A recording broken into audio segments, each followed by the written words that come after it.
Desde nuestros estudios en Washington, Poder Latino con Gustavo Alegret.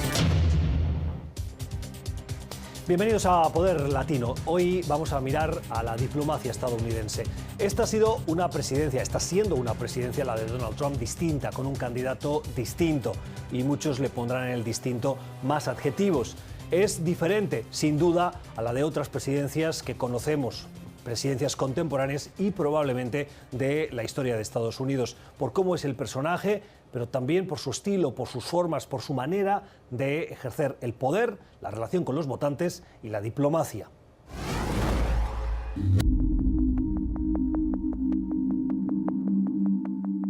La forma en que Donald Trump se relaciona con sus homólogos alrededor del mundo se aleja cada vez más del estilo tradicional de la diplomacia estadounidense.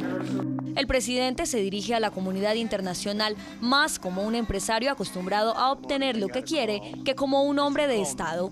Hasta ahora los resultados han sido ambiguos. Por un lado, ha alejado a los aliados tradicionales de Estados Unidos como Canadá al criticar los acuerdos de libre comercio con su vecino del norte y a la Unión Europea al romper con el acuerdo nuclear con Irán y salirse del Tratado de París. Sin embargo, el próximo 12 de junio el presidente Donald Trump tiene previsto reunirse con el dictador norcoreano Kim Jong-un, en lo que sería un encuentro histórico. El objetivo de la reunión es lograr la desnuclearización del país asiático. ¿Logrará Trump con su política de mano dura un acuerdo con Kim Jong-un?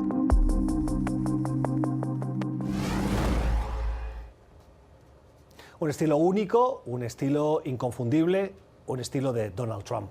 Hoy lo vamos a conversar en este programa cuando faltan escasamente 3 días para esa esperada cumbre diplomática de la que se espera que salga un acuerdo, si es que lo hay, porque hay quienes dicen que es imposible llegar a acuerdos.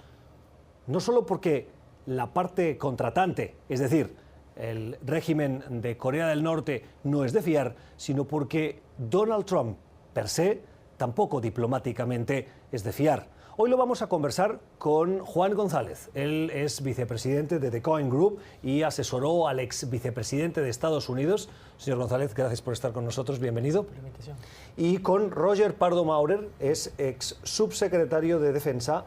Lo hizo, ejerció este cargo con la presidencia de George Bush hijo. Bienvenido, señor Pardo Maurer, gracias por estar con nosotros. Analista también, diplomático. Quiero comenzar precisamente por las expectativas que ustedes tienen de esa cumbre, una cumbre que se va a llevar a cabo este próximo martes, va a ser en Singapur. Las partes, si nada cambia, se van a encontrar, probablemente Donald Trump frente a Kim Jong-un, con la voluntad, parece también de las dos partes, de alcanzar acuerdos. Hay muy poca transparencia, muy poca claridad de lo que está sobre la mesa. Más allá de la lista de temas que tienen que pactar, el estilo de cómo hemos llegado a esta cumbre es habitual, señor González. Pues sería histórica una reunión entre el presidente de los Estados Unidos y Kim Jong-un. Bien sabes que yo he sido muy crítico del presidente en este programa, pero yo creo que es importante que el presidente tenga mucho éxito.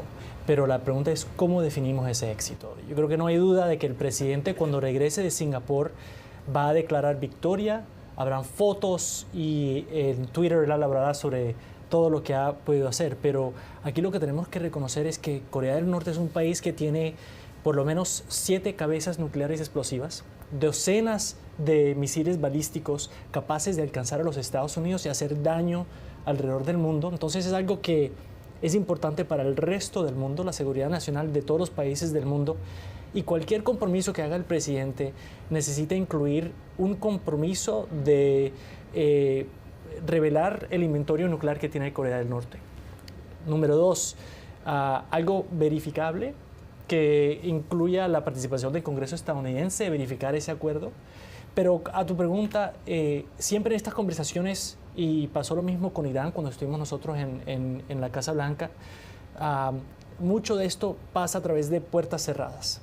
Y hay intercambios, compromisos que tal vez no se han revelado, pero en algún momento el presidente y su administración van a tener que explicarle al pueblo americano cuál es el acuerdo y ahí es donde se tiene que medir el éxito de ese acuerdo.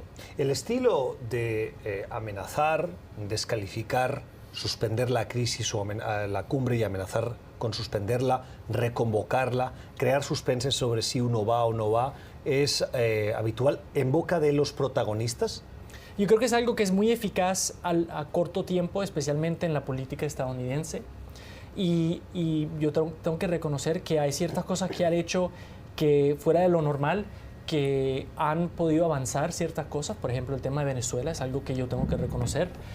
Pero es algo que a través del tiempo él está ahorita entrando en una negociación con un gobierno, un régimen en Corea del Norte muy sofisticado, que han jugado y le han ganado a los Estados Unidos en negociaciones en administraciones demócratas y republicanas, y lo que necesitas es mucho más de la forma de ser del presidente y expertos que están listos para negociar y que reconocen la historia del tema.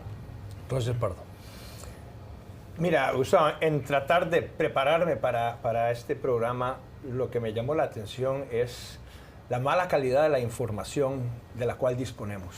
Yo no me siento para nada cómodo hoy sentado enfrente de nuestros televidentes para decir qué está pasando en Corea, qué en realidad está en juego, cuáles son sus objetivos. Hablando con colegas y amigos de los servicios de inteligencia, siento que ellos sienten lo mismo. Ellos saben mucho más de nosotros que nosotros de ellos. Para mí las dos grandes interrogantes que se van a resolver, vamos a ver qué pasa, es, primero, ¿cuál es el papel de China? ¿China está jugando el papel de jugarse a Corea como un títere o es al revés, más bien? Y la pregunta con la administración Trump es, ¿cuál es la visión que tienen ellos de la posición de Estados Unidos en el mundo? Ni siquiera hablemos de Asia. Estamos hablando de los estilos y formas de la diplomacia. Bueno, lo que hemos visto es que esta administración sistemáticamente ha menospreciado y desbaratado todas las alianzas multilaterales que fueron la base del orden de la paz mundial por los últimos 70 años, después de la Segunda Guerra Mundial. Para mí, el problema fundamental que enfrentamos aquí es que esta administración está enfocada sobre un trato. El arte del trato, the art of the deal. Es una visión cortoplacista, pero de entre lo más cortoplacista posible. Mientras que China, Corea, Japón, los otros jugadores están enfocados sobre cuál es el equilibrio del poder en Asia. Usted habla de China. ¿Se puede al mismo tiempo abrir una guerra comercial y un conflicto diplomático comercial con China como potencia económica y necesitarla para llegar a un acuerdo con Corea del Norte? ¿O esta dualidad que temporalmente coincide forma parte de lo habitual? No hay nada habitual de lo que está pasando ahora. Todas las partes en la mesa tienen cartas fuertes. Por ejemplo, los Estados Unidos en este momento tiene, para mí, lo que es el conjunto más poderoso de fuerza militar que jamás se ha visto en la historia del planeta en un solo lugar. Hablemos nada más de los submarinos que están rodeando a Corea en este momento, que no se ven, pero ahí están, submarinos nucleares. Es una fuerza militar impresionante. Eso es una carta, pero hay que preguntarse, ¿tiene la capacidad de usarla el presidente? ¿Cuál es su valor? China tiene las cartas fuertísimas de proximidad con Corea, de poder detener el comercio de Corea del Norte. Es decir, de aislar a Corea del Norte aún más. Que aparentemente lo ha hecho. Entonces, como digo, uno se siente muy incómodo tratando de analizar eso y tal vez es por eso que la sensación no de cuáles son las intenciones de las partes, sino cuáles son sus capacidades reales, es la mejor forma de analizar esta pregunta. Puede ser que todos tengan la intención de paz, ¿verdad? Puede ser bien que eso sea cierto, pero hay que ver cuáles son los que tienen la capacidad de mantener esa paz. Hablando de la coincidencia, y enseguida entramos en el punto que quiere abordar, pero siempre me ha llamado la atención cómo Estados Unidos necesita a China para ese acuerdo, como explicaba ahora Roger Pardo Maurer, pero al mismo tiempo le abre un innecesario, al menos ahora, frente de conflicto comercial cuando el conflicto geopolítico para alcanzar un acuerdo con Corea del Norte está tan caliente. Eso, como le preguntaba a Roger Perdón, ¿es habitual que en la diplomacia, por ser temas distintos, se pueda abrir un conflicto económico sin que esto tengamos la sensación que vaya a influir en la geopolítica, en el acuerdo geopolítico? No es sostenible. A eso iba. El punto que iba a hacer es que el presidente Trump, ha acusado a China de tratar de dañar el posible éxito de esta cumbre entre Corea del Norte y los Estados Unidos. Y no hay nada para confirmar eso, pero no estaría sorprendido si fuera ese el caso, porque cuando especialmente los Estados Unidos, aunque tengamos el ejército más grande del mundo, estoy muy de acuerdo con Roger en lo que él ha dicho, es imposible que un país solo pueda manejar tantos frentes en temas económicos, militares, en temas de seguridad. Al igual, yo también tendría que decir que el estilo del presidente es uno en donde yo creo que ha generado una falta de confianza en cualquier compromiso en el que entre él. Tienes por una parte un presidente que ha abandonado un acuerdo bastante concreto con Irán en tema nuclear. Y ahora va a entrar en una conversación con Kim Jong-un, donde Kim Jong-un sabe que el presidente en cualquier momento podría abandonar cualquier compromiso en el que él entre. Entonces, y también vale decir que cuando uno habla sobre los aliados de los Estados Unidos, Alemania, Francia y otros, ellos no saben qué va a ser el presidente y no saben si pueden confiar en la palabra del presidente. Y eso es un problema, aunque uno tenga el ejército más grande del mundo, para generar algo contundente y un progreso bastante real para generar una paz duradera en la península de Corea. Juan me quitó las palabras de la boca y quizás es porque nosotros dos reflejamos el establishment, el antiguo establishment. Bien puede ser que vemos con grandes dudas y titubeos todo lo que está pasando. Yo quería decir sobre Irán, ¿cómo es posible que esta administración esté abandonando el trato con Irán? Que yo nunca estuve de acuerdo con ese trato, pero supóngase por un momento que era un trato bueno, supóngase, pero con un régimen criminal que está promoviendo terrorismo, asesinatos, toda clase de estragos en el panorama mundial, que sin embargo se logra un acuerdo de desnuclearización que más o menos se puede decir que estaba obedeciendo o observando. ¿Cómo puede decir entonces que el trato de Irán no sirve y tirar por la borda a todos los aliados europeos que eran los avales de esa garantía y al mismo tiempo hacer un trato con Corea del Norte? Estados Unidos y el presidente Trump siempre que se presenta como el candidato que llegó a la Casa Blanca y lo hizo con la bandera de ser el gran negociador.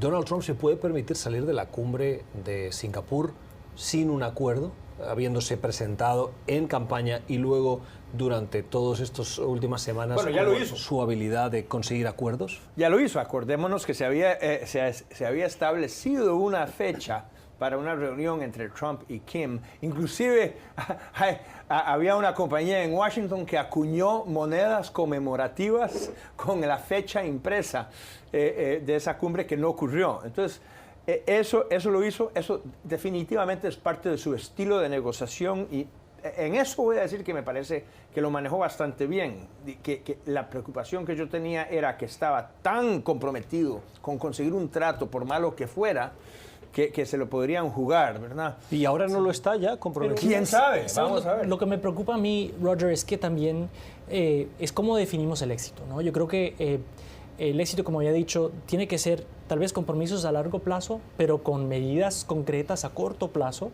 que demuestren la seriedad de Corea. Algo que se pueda verificar, un inventario total de todo lo que tenga en el arsenal de Corea del Norte, pero es posible que para Kim Jong-un el éxito es solo tener la reunión, porque para tener la reunión y Corea del Norte ha hecho esto a través de las décadas, él va a celebrar lo que ha hecho, va a hacer compromisos que no va a hacer y va a rodearse por la comunidad internacional. El presidente va a regresar a Washington y va a pedir el premio Nobel, pero nada concreto avance. Eso sería algo que no avance la seguridad de este mundo y sería un problema. ¿No es un éxito ya el hecho de que se vayan a sentar y de que haya una voluntad por parte de Corea del Norte de avanzar en la desnuclearización y de que ya haya habido un proceso de destrucción de esas instalaciones donde se enriquecía y se producía el No, arsenal absolutamente nuclear? no, absolutamente no. ¿Por qué? Porque esa reunión... Eso no lo consiguió ninguna administración antes. Pues sí. Pues no, En no, todas no, las sí. administraciones se habían logrado tratos de ese tipo, dándole comida a Corea del Norte para que detuviera su programa. Eso pasó con Bill Clinton. Pero no del alcance que estamos viendo ahora. lo que ha hecho muy hábilmente el señor Kim es robar la fuerza moral de toda esta presión de desnuclearización, de cambio de régimen. Es absolutamente asombroso cómo se ha convertido él, este señor Kim, en la voz de la paz en la península de Corea. El 77% de los coreanos, del coreano del sur, perdón, según una encuesta que acabo de ver, confían más en Kim que en Trump. ¿Cómo es posible eso? Entonces, nos está socavando toda nuestra autoridad moral, no solamente con Corea, pero con nuestros aliados. Este es el punto que yo quisiera poner en la mesa, la cosa que hay que observar, que para mí es el punto de negociación absolutamente clave, que sería el indicador de que vamos hacia un desastre. Es si Trump acepta que Corea mantenga sus misiles de alcance medio, si se compromete con eliminar los misiles de alcance largo. ¿Qué significa eso? Eso significa que Trump puede decir, yo salvé a los Estados Unidos, yo protegí a Estados Unidos, pero traicionando a Japón y los demás aliados. Si sale un acuerdo como eso, yo creo que este cumbre se va a ver como una de las cosas más desastrosas, porque va a destruir la base moral de la presencia de Estados Unidos en Asia. Pero conversar es importante. Yo creo que yo estoy de acuerdo con Roger. El peligro aquí es que el presidente Trump legitimice a Kim Jong-un. Por el hecho de sentarse con él. De sentarse con él. Legitimando. Pero el presidente Obama siempre dijo, y lo criticaron por hacer esto, él dijo que estaba dispuesto a sentarse a hablar con cualquier líder, aunque esté en desacuerdos con él o con ella. Y es algo que es bastante importante. Pero una cosa es comenzar una reunión histórica como la que tuvieron Kim Jong-un y el primer ministro Moon de Corea del Sur, y plantaron un árbol, pero plantar un árbol es una cosa y avanzar un acuerdo concreto es otra. Entonces, esta reunión sin pasos y medidas concretas como las que dijo Roger, las que dije yo, es algo que al fin y al cabo tendrán tal vez resultados positivos políticos para el presidente al corto plazo, pero no avanzarán nada concreto para la comunidad internacional a largo plazo. Lo que Kim y Trump deben sembrar es un cacto, porque esto va a producir cosas muy peligrosas. Esto es Poder Latino. Ya volvemos. Ya regresamos con Poder Latino.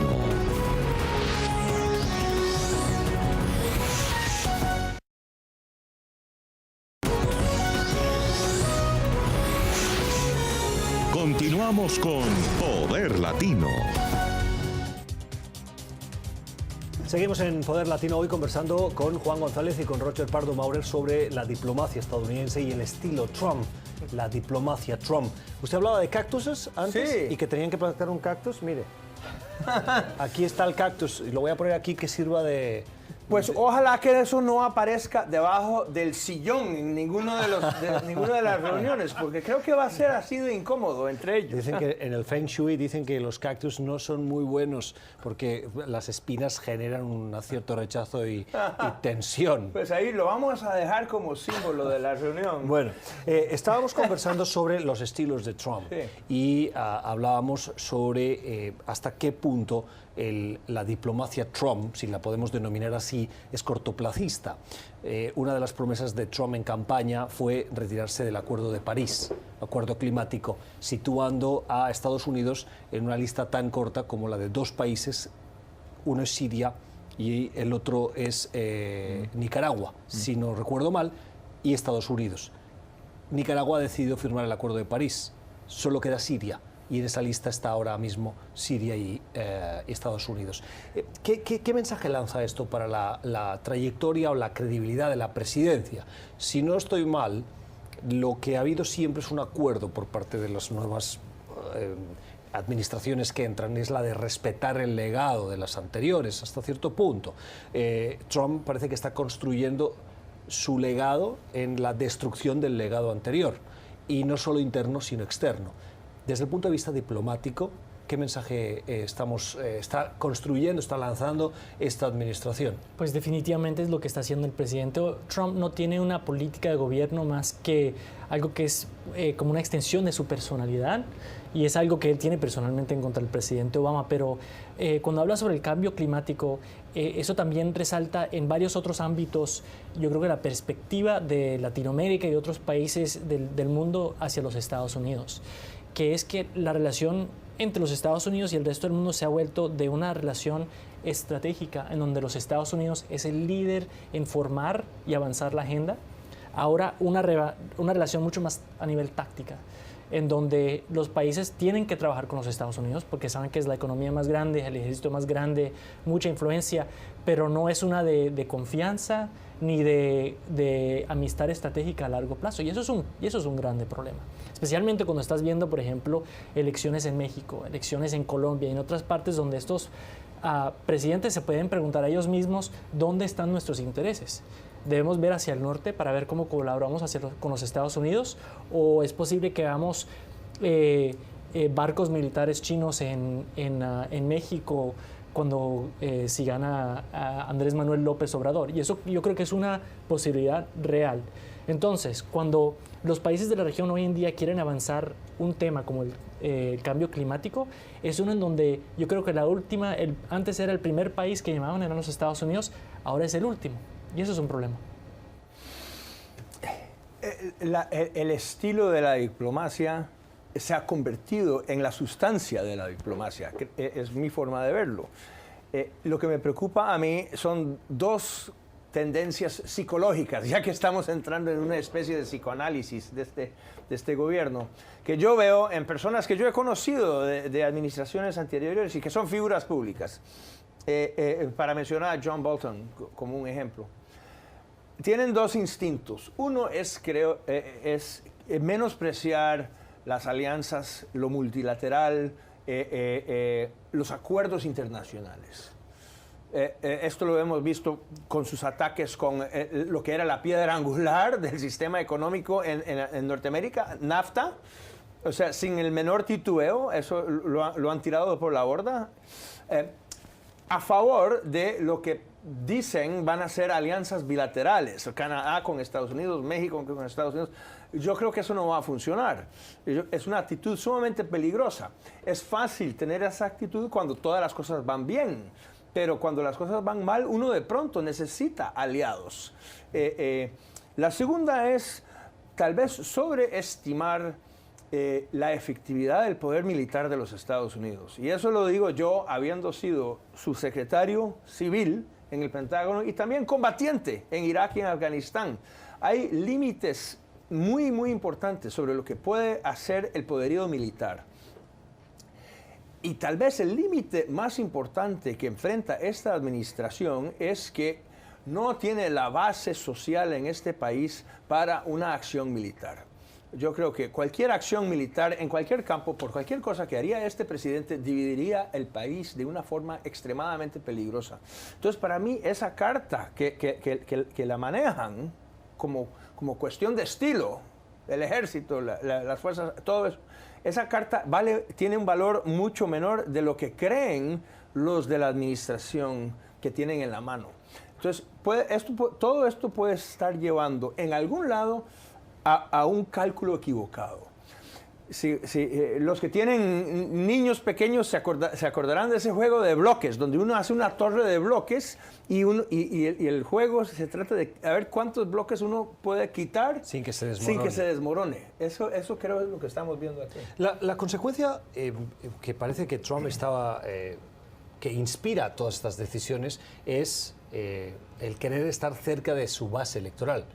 La administración, Washington, como ese concepto de la burocracia, usted hablaba antes del establishment, sí. Se había alejado, y esto es una realidad que se plasmó en el resultado electoral, sí. Y que hay muchos estadounidenses que se sintieron alineados con ese mensaje del presidente Trump. Trump está volviendo a acercarse y devolviendo la confianza a una parte importante del electorado al ejercer ese estilo próximo. Absolutamente no, y esto es otro ejemplo de cómo el estilo se ha convertido en la sustancia. Lo que impulsó a Trump a ganar fue dividir y sembrar temor. Ese es su estilo, es buscar cómo hacer que los americanos se sientan atemorizados de cualquier cosa, de la competición, de la competencia global, de lo que sea. Oye, pero perdone, en la campaña electoral, y yo la tuve que seguir, Sí. En determinados estados, especialmente en lo que se conoce como el cinturón del óxido, el Rust Belt, hay muchos ciudadanos, muchos votantes que se sintieron atraídos por el mensaje de Trump y por el mensaje de Bernie Sanders, que muchos analistas dicen que son coincidentes en su rechazo a determinadas políticas de acuerdos internacionales, ese mensaje de contra Washington, porque las políticas de Washington, que dice que benefician a Estados Unidos, no nos benefician a nosotros, eso sí que cautivó y movilizó a muchos votantes.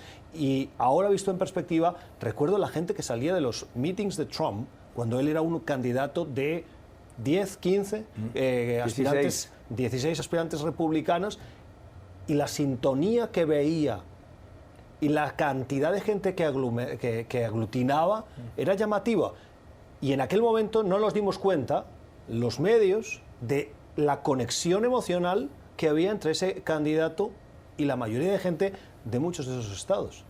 Sí, yo creo que tienen mucha razón, especialmente, y yo creo que si el presidente se postula para reelegirse, ese mismo mensaje de, por ejemplo, de nacionalismo económico, de proteger las fronteras, de rechazar la amenaza de narcotraficantes o pandillas, el MS está por todas partes. Es algo que yo creo que mucha gente que no vive en Washington, o sea, tú y yo, nosotros vivimos de eso todos los días y podemos hablar sobre el sistema internacional, la importancia de mantener estos sistemas y estas reglas, pero si tú vas a cualquier otro estado fuera de Washington, a mucha gente no le importa eso y le apetece mucho el mensaje del presidente de que él va a defender a los Estados Unidos. Lo que es muy difícil en un ambiente de campaña o en el mundo de Twitter es explicar de que, número uno, el presidente, las decisiones que le está tomando a largo plazo le están haciendo daño a la base electoral de él. Y, número dos, le están haciendo daño a los intereses internacionales de los Estados Unidos a largo plazo. Eso es algo que es muy difícil y a veces muy abstracto para la gente. ¿Cómo explica entonces que los candidatos que Donald Trump bendice en las primarias republicanas o en las elecciones especiales que ha habido hasta la fecha hayan tenido esa sintonía y ese alineamiento ideológico con el presidente y no con el establishment del partido? Pero no les ha ido bien. Sí que No ha ido, recientemente ha habido primarias y, por ejemplo, en California, el candidato que bendijo Trump, republicano, fue el que ganó la primaria. Pero veamos las demás, en Alabama y en otros lados. Yo creo que no, es un mensaje muy mixto y en general no le ha ido bien al a Trump, ni a los republicanos. Pero él tiene una base que no va a cambiar. Mira, cualquier candidato republicano que se postule tiene una base o un piso de por lo menos 45%. Entonces, Trump, cuando se vaya acercando a la elección, lo que tiene que hacer es moderar un poco su mensaje y los candidatos republicanos van a tener mucha fuerza. Entonces, el reto para los demócratas en este ámbito, y es algo que tenemos muchas conversaciones, es cómo explicas estos temas que son tan abstractos y complicados y tal vez a largo plazo. O sea, ¿cómo le das un argumento a alguien que acaba de recibir su salario acaba de incrementar un poquito por el corto de impuestos? ¿Cómo le explicas que en 1, 2, 3, 4 años ellos van a sufrir de una forma bastante grave si siguen estas políticas? Es muy difícil hacer ese argumento. Yo creo que más bien a lo contrario, más bien yo creo que sobre todo en el tema de tratados de comercio, Trump le está entregando la mano fuerte no quiero decir enemigos, pero a los que no quieren a Trump. Se lo explicas cuando le dices a un trabajador de una empresa que produce puerco, que México acaba de poner una barrera sobre importaciones de puerco.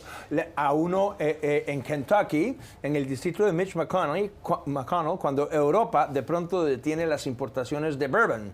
O sea, whisky. Sí, whisky de Kentucky. Les han entregado una arma muy quirúrgica para enfocarse precisamente con el comercio en distritos donde van a perder sus empleos precisamente por la política comercial de Trump. Yo creo que va a ser más, eso lo vamos a comenzar a ver más y más. Señor Roger Pardo-Maurer, usted hablaba de establishment. Se dice que la presidencia, que el presidente no es el todopoderoso como a veces lo venden. Hollywood y esta narrativa que habla de Estados Unidos como superpotencia, y que el presidente está sujeto a muchos intereses, muchas presiones y muchos condicionantes, incluso dentro de su administración, por parte del establishment militar y por parte del establishment, si se puede decir así, económico del país. Y esto me atrevería a decir que pasa en casi todas las democracias occidentales, en las que hay un sistema en el que pues, las empresas, los grandes empresarios que manejan gran influencia dentro del país por los trabajos que crean o por lo que mueven en la economía, acaban influyendo y tomando decisiones o influyendo en decisiones de manera decisiva. La banca en Europa y en Estados Unidos la Cámara de Comercio suele tener mucha influencia. Viendo las decisiones que está tomando el presidente en determinados pactos comerciales y sobre todo en la renegociación del Tratado de Libre Comercio de Norteamérica, el Telecan o NAFTA en inglés, parecería que esa influencia a Trump, a pesar de ser empresario, no le llega, porque los empresarios sí están preocupados, especialmente en la relación con el principal socio comercial, que es México. Es que él es un empresario de un tipo muy específico, que es empresario de bienes raíces, y ni siquiera de una compañía típica de bienes raíces en Estados Unidos. Una empresa familiar con total falta de transparencia. Pero no hace falta ser empresario de todos los sectores. La presidencia recibe constantemente, o bien por el Partido Republicano, o bien por la influencia que tiene en la administración de la Cámara de Comercio. Y esto en esta administración no pasa. La Cámara de Comercio queda a 2 o 3 cuadras de aquí, y si caminas enfrente, tienen un gran rótulo explicando cómo la inmigración ayuda a crear trabajos en Estados Unidos, empleo. Eso es Poder Latino. Ya volvemos. Ya regresamos con Poder Latino.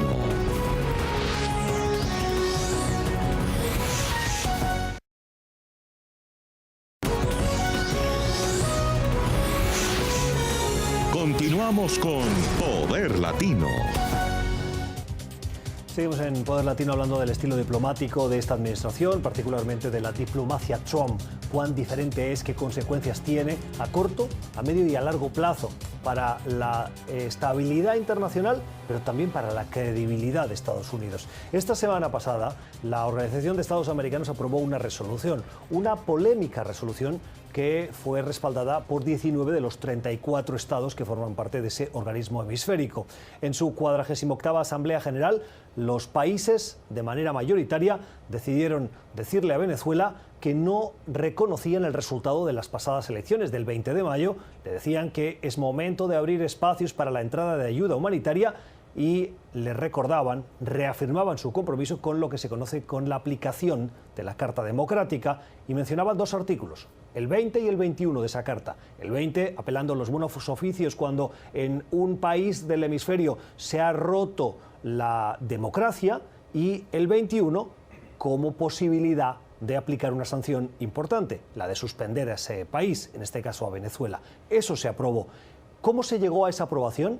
Hubo 2 grandes factores. Uno, el interés de Estados Unidos, presionando, como dijeron diversos de los representantes, a puerta cerrada y frente a los micrófonos, a países particularmente del Caribe, y por el otro, con la implicación y el liderazgo del vicepresidente Mike Pence, que en una recepción llegó a decirles a los países que o voten con nosotros o tomaremos nota. Y yo les hago una promesa a ustedes: permanezcan con nosotros, que nosotros vamos a estar con ustedes, trabajen con nosotros, que nosotros trabajaremos de su lado. En nombre del presidente Donald Trump, los Estados Unidos de América continuarán siendo un fuerte amigo y socio para todas las naciones que luchan por la libertad. Las palabras de Pence que se producían en una recepción en la que como país anfitrión, no por ser Estados Unidos quien liderase o quien acogiese esa Asamblea General, pero sí porque se producía en el escenario de la sede central de la OEA en Washington. Es decir, no era el organizador Estados Unidos, sino la propia Organización de Estados Americanos, pero al ser en Washington, la Casa Blanca abría sus puertas para recibir a las delegaciones. Pero sorprendentemente, la vicepresidencia y la Casa Blanca no invitaron a algunas de las delegaciones. No estaba Venezuela, y alguien podría decir normal, pero tampoco estaba Bolivia, tampoco invitaron a Haití, y así unos cuantos países. Cuando preguntamos por qué, la respuesta fue porque no votan con nosotros. ¿Es normal? Es decir, la diplomacia tiene que respetar la diversidad, pero recurrir a no invitar en una recepción oficial con países como, por ejemplo, El Salvador, con quien sí tienes intereses en inmigración, y no la invitas a esa recepción que es informal, que es amable, con quien sí tienes una relación habitual, Haití o El Salvador, por ejemplo, Bolivia, y no les invitas porque, no, es que no votas conmigo. Ese estilo, el tono de Mike Pence, o no invitar a una recepción en la Casa Blanca, y usted estuvo además con un vicepresidente trabajando, personalmente, como periodista, me llamó mucho la atención. Es un estilo agresivo. Pues en primer lugar, tenemos que reconocer lo que ha hecho el vicepresidente Mike Pence en tema de Latinoamérica. Su viaje a fines de junio a Brasil y a Ecuador es, yo creo que el tercer viaje en los últimos 10 meses. Entonces él está muy interesado, involucrado en Latinoamérica. El vicepresidente Biden y el vicepresidente Pence se comunican y hablan sobre estos temas. Pero mira, te digo que nosotros sí organizábamos reuniones y dejamos a unos líderes, a unos países afuera, pero los hacíamos en privado, no de forma pública, para resaltar quiénes estaban y quién no estaban apoyando alguna acción en Venezuela. Y sí es algo tal vez fuerte que lo haga el vicepresidente, pero la situación en Venezuela en este caso yo creo que la merece. Yo creo que el éxito que ha tenido en la resolución que pasó en la OEA, en donde no se reconoció los resultados de la elección en Venezuela el 20 de mayo, tuvo que ver tal vez el liderazgo de los Estados Unidos, pero tal vez la gravedad de la situación y el desastre que se ha vuelto ese país gracias a lo que ha hecho el presidente Maduro y sus testaferos. Entonces yo creo que hay un sentido de emergencia. El problema es que Venezuela todavía tiene bastante influencia en algunos países de la región, específicamente en el Caribe. Hablando de la resolución de Venezuela y de esta Organización de Estados Americanos, en este punto del programa quiero saludar a Michael Shifter. Él es el presidente de un centro de pensamiento aquí en Washington, el think tank del diálogo interamericano. Señor Shifter, gracias por estar con nosotros. Le pregunto directamente, ¿cuál cree que es el alcance de esa resolución? ¿Cuán importante es? Bienvenido. Bueno, yo creo que es un paso importante, simbólico. Expresa la opinión de la mayoría de los miembros gobiernos de la OEA. No estoy seguro si va a tener un impacto inmediato en la situación en Venezuela, pero sin duda yo creo que manda un mensaje claro al gobierno de Nicolás Maduro, y yo creo que esto es algo que en el mundo diplomático, político, es importante. ¿Qué opina del estilo de la diplomacia de Trump respecto a esta resolución buscando los votos del Caribe? Algunos tildaron de injerencistas y de presiones desmesuradas. Bueno, yo creo que esos son parte del juego diplomático. Creo que la situación en Venezuela es tan terrible que creo que es normal y natural para países para tratar de influir y presionar otros países. Y hay que recordar que algunos países caribeños todavía no aceptan una declaración denunciando el gobierno de Maduro, así que en la política a veces se puede lograr el ganar apoyo y a veces no, pero esto me parece que es normal que Estados Unidos o otros estados tratar de influir en otros estados para su objetivo diplomático. ¿Es partidario usted de suspender a Venezuela de la Organización de Estados Americanos aplicándole el artículo 21, como dicen, como último estadio de este proceso de aplicación de la Carta Democrática? Bueno, suspensión de Venezuela de la OEA sería un paso más que hemos visto hasta ahora, y creo que solamente hay 2 casos donde había suspendido la OEA. Uno es Cuba en 62 y el otro es Honduras en 2009. Yo creo que nuevamente sería un mensaje claro, fuerte al gobierno venezolano. Pero nuevamente, yo creo que no nos engañemos, no estoy muy seguro qué impacto tendría en el comportamiento del régimen venezolano, y hay que recordar que Venezuela hasta ahora ha dicho que ellos van a retirar de la OEA.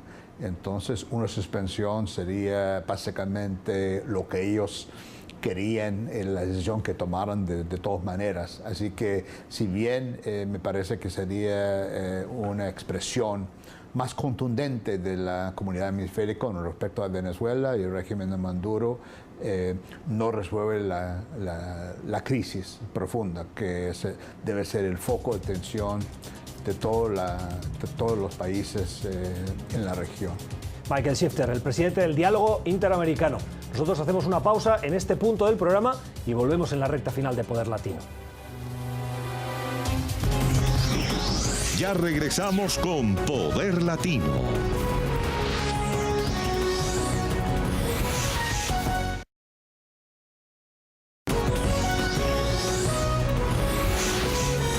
Continuamos con Poder Latino.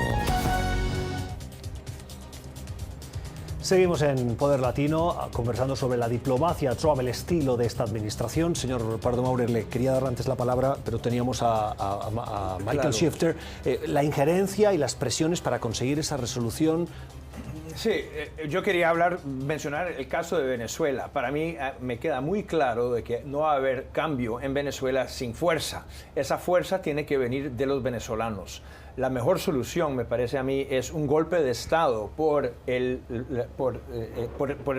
las Fuerzas Armadas que remueva ese gobierno y que abra una mesa de diálogo para un gobierno de reconciliación nacional.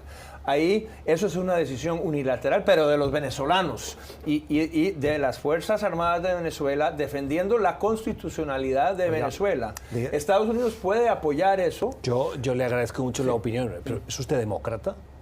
¿Es usted un demócrata? Absolutamente, Entonces, sí. ¿cómo apela a un golpe de Estado, a un golpe militar? Bueno, de la misma forma que los que usan las formas democráticas para cerrarle la puerta a la democracia. Pero eso es lo que hizo Estados Unidos con Pinochet. Ha quedado claro que el mismo secretario de la OEA ha dicho que Venezuela ya no es una democracia. Han cerrado todas las puertas a la democracia. Entonces, y este último voto, como lo acaba de declarar la OEA, no tiene legitimidad. Entonces, el papel propio de la OEA debe ser en ayudar a restablecer las condiciones democráticas en Venezuela. Pero a través de un golpe de Estado, ¿no es una medida demasiado extrema y muy poco democrática, Pues señor ya, Roger Pardo-Maurer? Cada vez nos estamos arrimando más a un caos totalmente inaceptable en Venezuela, con vacíos de poder que están comenzando a afectar a los países vecinos. Cuando esto afectaba solamente a Venezuela, era cuestión de ellos, pero cuando comienza a afectar a los otros países, sí hay que tenerlo en mente. Sí, lo que pasa es que la gravedad de su afirmación me lleva a intentar entenderle, porque Déjeme dejarlo bien claro. Me llama mucho la atención. Las Fuerzas Armadas de Venezuela tienen que remover este gobierno ilegítimo, y si no lo hacen ellos, el pueblo de Venezuela, que hasta el momento se ha desfilado con calma en las calles, tienen que tomar las cosas en la mano, y eso se tiene que determinar en la calle. Se nos acaba el tiempo. Yo sé que quiere hablar. Le pregunto, antes de llegar al escenario que usted defiende, ¿no cree que hay margen aún para que el resto de países del hemisferio mantengan más presión o incluso adopten más medidas, como por ejemplo ha hecho Estados Unidos o la Unión Europea o Canadá, pero todos esos países afectados no las han tomado? Ninguna de esas medidas significará nada sin que esté esa posibilidad del cambio de gobierno por la fuerza, sea por las Fuerzas Armadas o por el pueblo venezolano en la calle. La opinión de Roger Pardo Maurer en este programa. Mire, yo no puedo estar. Se podría decir que ya ha habido un golpe de Estado, ¿no? en Venezuela, con esta elección del 20 de mayo. Pero yo creo que ya hemos pasado por esta vereda. En 2002, los Estados Unidos... ¿Qué facilidad tienen ustedes para usar la palabra golpe de Estado? Me parece gravísimo. No, pero esto yo creo que es algo que el gobierno actual es ilegítimo. Eso ya ha sido un autogolpe. Pero la solución de un golpe militar yo creo que es un error bastante grave que podría tomar el país. Sanciones, yo estoy a favor de más sanciones, más presión, pero de que pase un golpe de Estado es algo que podría terminar fortaleciendo el régimen actual, como lo hizo para Chávez en 2002, y es algo que los Estados Unidos no se puede ver de una forma de apoyar ese tipo de medida, porque eso yo creo que no solo dañaría el proceso en Venezuela, pero yo creo que nos aislaría en toda la región. Ya estamos terminando, no tengo mucho más tiempo, pero el hecho de que Donald Trump utilizase la expresión todas las opciones están sobre la mesa, incluso la opción militar, dijo, ¿eso no le da argumentos al gobierno de Nicolás Maduro? Yo creo que pues definitivamente le da un enemigo internacional para distraer de todas las fallas que ha tenido él. Gonzalo, Gustavo, fue por la fuerza que se derrotaron a las FARC en Colombia. Fue por fuerza y por diplomacia. En Venezuela va a ser por fuerza y por diplomacia que se retorna al camino de la democracia. Esto ha sido Poder Latino. Qué interesante hoy las opiniones de Roger Pardo Maurer y de Juan González. Espero que también las hayan disfrutado como nosotros. Volvemos la semana que viene, no tenemos más tiempo, pero les prometimos también buenos debates. Que tengan una feliz semana.